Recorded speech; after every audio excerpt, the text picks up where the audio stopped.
Aarthi scans and labs blood test up to 50% off. கரெக்டான report, கம்மியான rate.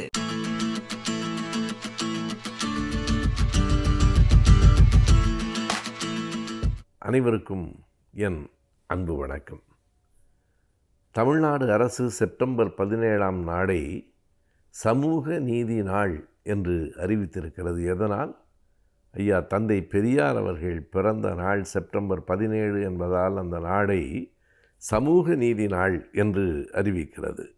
அது என்ன சமூக நீதி?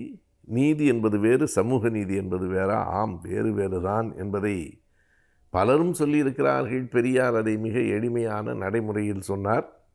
ஐயா பெரியார் அவர்கள் இறந்து 50 ஆண்டுகளுக்கு மேலாகிவிட்டது. அரை நூற்றாண்டுக்கு பிறகும் அவர் மறைந்ததற்கு பின்னால் இன்னமும் தொடர்ந்து போற்றப்படுகிறவராகவும் தூற்றப்படுகிறவராகவும் தமிழ்நாட்டில் இருக்கிறவர் பெரியார் தான். அதற்கு காரணம் அவர் சமூக நீதியை அழுத்தமாய் சொன்னதுதான். ஒரு சமூகம் சமமாக இருக்குமானால் எல்லோருக்கும் ஒரே நீதி என்பது பொதுவானதாக இருக்கும்.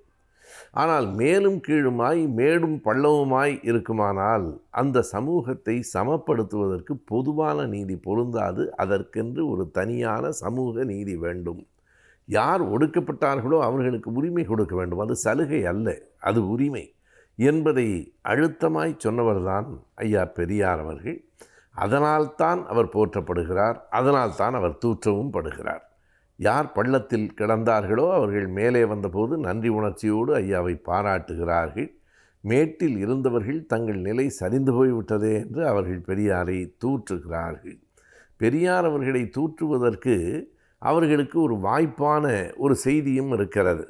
எங்களை கீழே தள்ளி கீழே இருந்தவனை மேலே கொண்டு வந்து விட்டார் என்று சொன்னால் அது நல்லது தானே என்று மக்கள் சொல்லுவார்கள். எனவே அதை சொல்லாமல் ஐயா கடவுள் இல்லை என்று சொன்னார், ஒரு குறிப்பிட்ட சமூகத்தினரை தாக்கினார் என்பதாக அவை இரண்டும் உண்மைதான், மறுப்பதற்கு இல்லை. ஆனால் அவற்றை எதற்காக பெரியார் செய்தார் என்பதை மறுத்துவிட்டு அவர் கடவுள் இல்லை என்று சொன்னார், இந்த சமூகத்தை தாக்கி பேசினார் என்கிற இரண்டை மட்டுமே முன்வைப்பார்கள். இதற்கு பலமுறை ஐயா பெரியார் அவர்கள் விடை சொல்லியிருக்கிறார். அவருடைய அடிப்படை நோக்கம் என்பது சமத்துவம்தான். இரண்டு தான் பெரியாரினுடைய அடிப்படையான நோக்கம். ஒன்று சமத்துவம், இன்னொன்று அறிவு. இதைத்தான் அவர் மானமும் அறிவும் மனிதர்க்கு அழகு என்று சொன்னார்.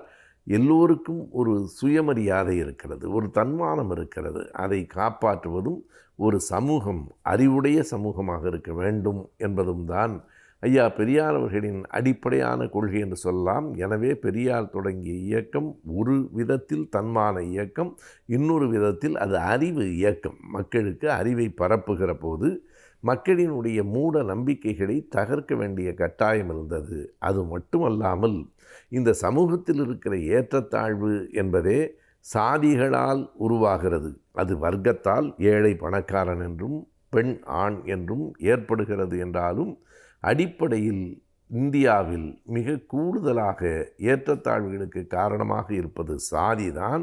அந்த சாதியை எதிர்த்தவர் பேசுகிற போது சாதி என்பது மதத்தோடு, இந்து மதத்தோடு பின்னி பிணைந்து நிற்கிறது. இந்து மதம் என்பது வேதங்களோடும் கடவுள்களோடும் பின்னி பிணைந்து நிற்கிறது. எனவே சாதிக்கு வேறாக இருப்பது கடவுள் என தெரிந்துதான் கடவுள் மறுப்பு என்பதை பெரியார் சொன்னார். மற்றபடி ஐயாவே ஒரு முறை கேட்டார், எனக்கும் கடவுளுக்கும் வாய்க்கால் வரப்பு தகராறா என்ன? நான் சாதியை போட்டு பொசுக்கவே புறப்பட்டு வந்தேன் என்று குறிப்பிடுகிறார்.